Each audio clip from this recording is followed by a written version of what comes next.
That's the problem you help Jeffrey solve. Now let's think of one of the best client representatives of you, Jeffrey. Okay. What did they say after you solved that problem? What did their language change to? Their language changed to, it's actually funny because my most favorite client, I just hopped like off a 6 month check-in call with him, so I can say quite Mm-hmm. exactly. Nice. What he said is, I now live in the future of my business for the first time ever, versus before I was living in the past and the present.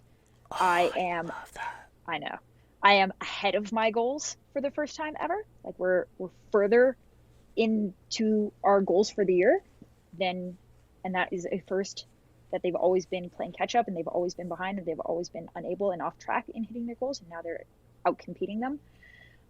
He says like the buzzwords he uses, like clarity, alignment, feeling like his entire team is aligned, Mm. feeling like they have that alignment is creating this kind of like compound effect that is driving the business forward in a much bigger way and allows Mm-hmm. him to take a step back and survey the big picture and focus and work on the big picture as opposed to being down in the weeds. I love that for several reasons. The best copy sometimes is not copy. Mm. It just is a direct quote Yeah. from that captures the transformational impact that you've had on somebody's life. Mm. And the fact that you just had that check-in, perfect. So great. Because the other thing is that value is the distance traveled between point A and point where you want to be. Mm. Like, to take that out of conceptual language and to operationalize that, Yes. we just take the point A and then marry it to the point B. Going from living in past and present client fires to living in the future of the business. Like, that's how we would just very quickly start to Yeah. create a rough draft of problem solution headline copy Gotcha. to be able to speak to them. Okay, amazing. So essentially what I'm hearing you say is being able to, like, I'm thinking of like those little quizzes we had to take in school where it's like ABC on one side and 1, 2, 3 on the other. You gotta like draw Mhm. lines, you know what I'm talking about? Yeah. Essentially matching like before states and after states of like these are their biggest problems and these are how their problems specifically have disappeared and here's what their new reality looks like. And Correct. using that as essentially a verbal before after picture to Yes, help convey the transformation. absolutely. Makes sense. If you want to take it one step above, Mm-hmm. you take the problems. Notice what I did earlier here in the call. First, we got your technical expert language that accurately describes the problem that they're facing. Then we got the language that they actually use. Mm. Having both of those is really helpful.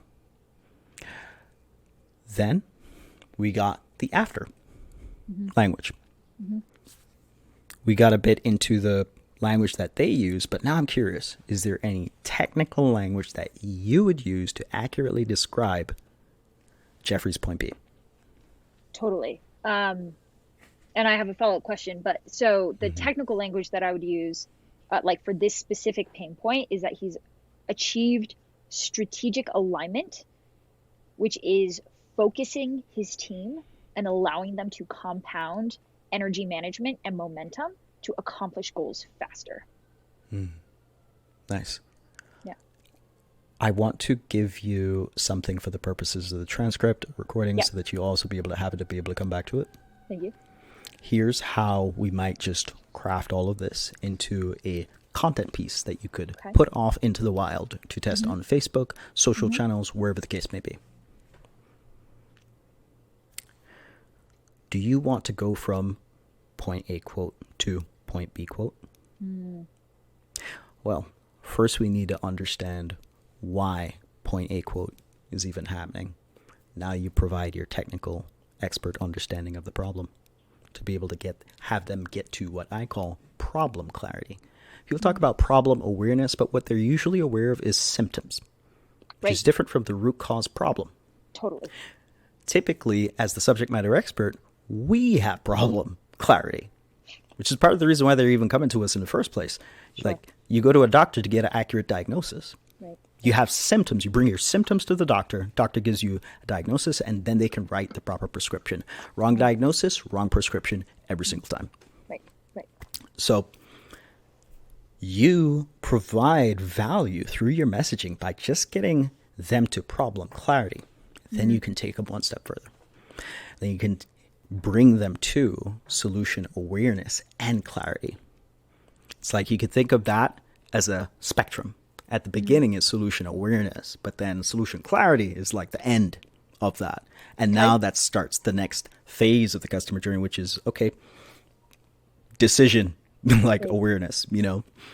So now when you want to bring them to a deeper level of clarity, you've got the problem clarity. Okay, great. But how do we even begin to like solve for this, right? How did Jeffrey, get to, living in the future of his business? Well, to be able to get there, first, he has to be able to understand strategic alignment, because you can't have thing that he just said without underlying strategic solution.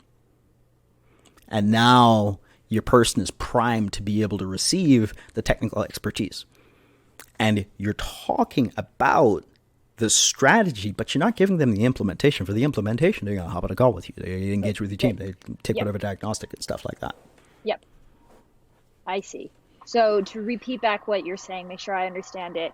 The power of using a client's words is that it translates the pain point or the problem into language that your ideal client, your lead, can understand and will resonate with. But to convert that from like, oh yeah, she gets me, to she can also solve this problem, that's where technical language becomes a powerful tool, because it helps demonstrate that you can essentially tell them what their problem is better than they can, and you can tell them why it's happening.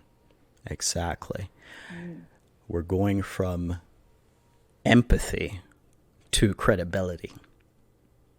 It's like, yes, you do need empathy to start that conversation, but people can love us and understand where we're coming from all we want, but could not have a solution to our problem. Right. Yeah. I see.